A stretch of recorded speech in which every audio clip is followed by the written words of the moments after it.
Au nom du Père et du Fils et du Saint-Esprit, Amen. Comme on l'avait déjà annoncé, et dans la première petite conférence, on va parler du mystère de la vie du Christ, de la main ou bien guidé par saint Thomas d'Aquin dans son ouvrage, son œuvre magnifique, la Somme théologique. Là, dans la troisième partie, et la Tertia Pars, il parle du mystère du Verbe incarné et de la vie du Christ. Nous allons choisir seulement la première question du mystère du Verbe incarné, le traité du Verbe incarné. Et ce qui nous intéresse maintenant, pour parler après dans d'autres conférences, de quelques mystères de la vie du Christ, par exemple la nativité, l'épiphanie, et toujours présentant la pensée de saint Thomas d'Aquin. Aujourd'hui, je vous avais dit que la somme théologique est divisée en 4 parties. Une première partie, une deuxième partie divisée en 2 livres, et la troisième partie dédiée au mystère du Verbe incarné, la vie du Christ et les sacrements. Là, saint Thomas d'Aquin n'a pas pu finir, il est arrivé jusqu'au sacrement de la pénitence, la confession, parlait de cela, il a arrêté d'écrire la somme théologique. Dans la première question de la troisième partie, il parle de la convenance de l'incarnation du Fils de Dieu. Et il dit, je lis seulement les articles, le premier article, convenait-il à Dieu de s'incarner? Deuxième, l'incarnation était-elle nécessaire à la restauration du genre humain?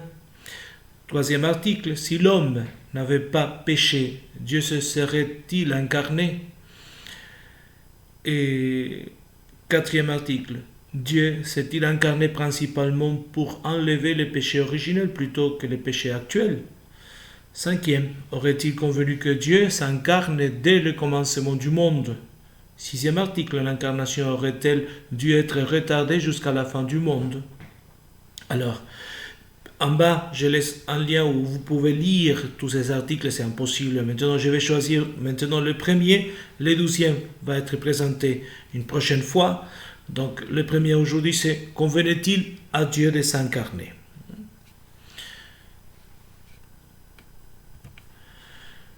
Chaque article est divisé en 2 grandes parties. La première, c'est les objections. On dit 3 plutôt. Il y a le titre, la première partie des objections. Pour cet article, il y en a 4 objections, c'est-à-dire les objections, ce sont les questions posées, les objections plutôt, contre ces mystères, ou contre cette énonciation du mystère, il y avait des objections. Convenait-il à Dieu s'incarner? Non, il disait pour cela. Après, saint Thomas d'Aquin donnait ce qu'on appelle 7 contre. Cependant, et il donnait l'argument tiré du magistère de l'Église, tiré de l'Écriture, tiré du magistère de l'Église, tiré des pères de l'Église en général. Après, il faisait sa conclusion, c'est-à-dire son argument personnel et théologique surtout, pour répondre après aux solutions. Nous allons commencer par lire les titres et ce qu'on appelle cette contre, la conclusion, pour après choisir une objection et aux 2 et répondre. Donc, convenait-il à Dieu de s'incarner? C'est contre l'argument d'autorité, il dit. Cependant, il apparaît de la plus haute convenance que par les choses visibles soient manifestés les attributs invisibles de Dieu. Le monde entier a été créé pour cela, selon l'apôtre Saint Paul, dans les lettres aux Romains. Les perfections invisibles de Dieu se découvrent à la pensée par ses œuvres. Les perfections invisibles de Dieu sont découvertes à nous par les œuvres. Mais, et c'est là, voilà l'argument d'autorité, Saint Jean Damascène, un père de l'Église, père d'Orient, dit « C'est par le mystère de l'incarnation que nous sommes manifestés à la fois la bonté, la sagesse, la justice et la puissance de Dieu. » Je répète, par l'incarnation, Dieu nous manifeste sa bonté, sa sagesse, sa justice et la puissance. Sa bonté, car il n'a pas méprisé la faiblesse de notre chair. Dieu n'a pas méprisé la faiblesse de notre humanité, notre chair. Sa justice, c'est la justice de Dieu, car l'homme ayant été vaincu par les tyrans du monde, les diables, Dieu a voulu que ces tyrans soient vaincus à son tour par l'homme lui-même. Que ce ne soit pas vaincu par Dieu, soit vaincu par un homme, le Christ. Homme Dieu a vaincu le diable. Donc, et aussi, par rapport à la justice, c'est en respectant notre liberté qu'il nous a arrachés à la mort. Parce que, rappelez-vous qu'au moment de commettre le péché originel, Adam et Ève étaient libres. Donc, librement, un homme, l'homme Dieu, le Christ, a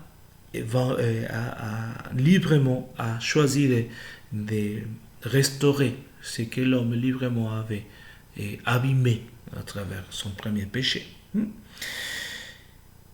Donc, sa justice. Il nous montre Dieu sa sagesse se découvre dans l'incarnation. Car la situation la plus difficile, l'homme condamné par son péché originel, condamné à la mort et à l'enfer, la situation la plus difficile, Dieu a su donner la solution la plus adaptée. Et dernière, qualité de Dieu a montré sa puissance, ses attributs de Dieu, la puissance infinie, car rien n'est plus grand que ceci, Dieu qui s'est fait homme. Donc Dieu montre sa puissance en se faisant homme. Bon, ça c'est l'argument d'autorité, ce qu'on appelle cette contre. Maintenant on va voir l'argument, la conclusion, l'argument théologique qui présente saint Thomas d'Aquin. Il dit, pour tout être, ce qui est convenable et ce qui lui incombe en raison de sa nature propre. C'est ainsi qu'il convient à l'homme de raisonner, puisque par nature, l'homme est un être raisonnable. Or, la nature même de Dieu, maintenant il a présenté que la nature de l'homme est un être raisonnable. Maintenant, la nature de Dieu, c'est l'essence de la bonté. Dieu est essentiellement bonté, comme le montrait Denis, un philosophe chrétien du 1er siècle. Aussi, tout ce qui est ressorti à la raison de bien convient à Dieu. Tout ce qui est bon et bien convient à Dieu par excellence. Or, il appartient à la raison de bien qu'il se communique à autrui. La nature du bien, c'est se diffuser, c'est prolonger, pour ainsi dire. Donc, la raison du bien, c'est qu'il se communique à autrui, comme le montre aussi toujours Denis. Aussi appartient-il à la raison du souverain bien, le bien le plus souverain de tous, qu'il se communique souverainement à la créature. Et cette souveraine communication se réalise quand Dieu s'unit à la nature créée de façon à ne former qu'une seule personne de ces trois réalités, le Verbe de Dieu, l'âme et la chair. Cette union hypostatique, on appelle dans la personne du Fils de Dieu, du Verbe incarné, s'unit la nature divine et la nature humaine. Comme dit saint Augustin, s'unit à la nature créée de façon à ne former qu'une seule personne de ces trois réalités, le Verbe, l'âme et la chair. Et là, saint Thomas d'Aquin est en train de citer saint Augustin.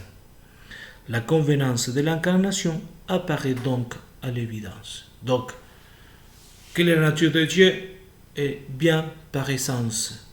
Il est le bien par essence, la bonté, le bon par essence, essentiellement bon. Le bien a comme nature aussi de se communiquer, et de se donner. Donc, il a pris la nature humaine pour faire la rédemption à travers l'incarnation du Fils de Dieu. Comme je disais, on va lire la première objection et la réponse pour ne pas être long. De toute éternité, Dieu est l'essence même de la bonté, et son être est, de toute éternité, le meilleur possible. Il n'y avait donc pas de convenance à ce que Dieu s'incarne. Pourquoi? Parce que Dieu ne va pas changer, dit cette objection. Dieu ne peut pas changer. Si Dieu a la bonté de toute l'éternité, le meilleur possible, pourquoi devenir une chose que c'est moins? L'homme est moins que Dieu. Ça, c'est l'objection que quelqu'un présentait, pensons, dans les cours qu'il donnait. Quelle est la réponse de cette objection faite par saint Thomas d'Aquin?